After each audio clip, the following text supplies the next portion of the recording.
করছি প্রিয় শিক্ষার্থীরা, তোমরা ভালো আছো। আমি তোমাদের সামনে আজকে আলোচনা করব নবম দশম শ্রেণীর গণিত বইয়ের উৎপাদক চ্যাপ্টারটি, যেটি 3.3 এর আমরা পর্ব নাম্বার 6 পৌঁছে গেছি।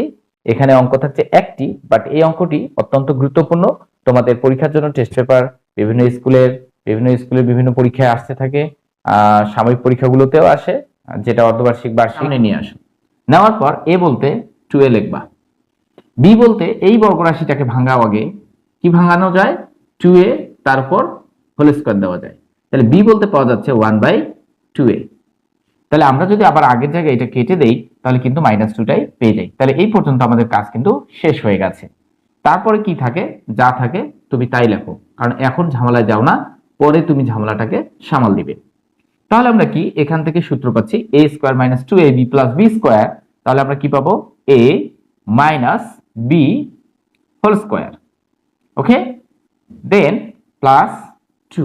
কেন 2 নেব? এখান থেকে আমাদের 2a টিকতে হবে, ব্র্যাকেটের ভিতরে 2a। তাহলে আমাদের বের করে ফেলতে হচ্ছে 2টাকে বের করে দিলাম।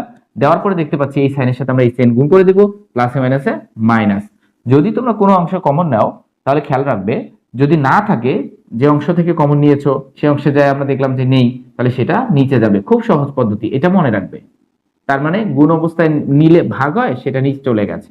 আর যদি নিচে নিতা তাহলে উপরে চলে যেত। তাহলে আমরা দেখতে পাচ্ছি এই অংশ এবং এই অংশ একই রকম। তাহলে আমরা কি নিতে পারি? 2a মাইনাস 1/2a একটা নিলাম, আর একটি থাকে আমাদের কাছে 2a মাইনাস 1/2a। তারপরে এই অংশটি থাকে, কারণ এই অংশটি তো আমাদের কমন চলে গেছে। তাহলে প্লাস কি থাকে? 2 থাকে। এটা হচ্ছে আমাদের কাঙ্ক্ষিত রেজাল্ট এবং ফলাফল। আশা করি তোমরা খুব সহজেই বুঝতে পেরেছো। তোমাদের যদি কাজে আসে ভিডিওটি, তাহলে অবশ্যই লাইক, কমেন্ট, শেয়ার করো।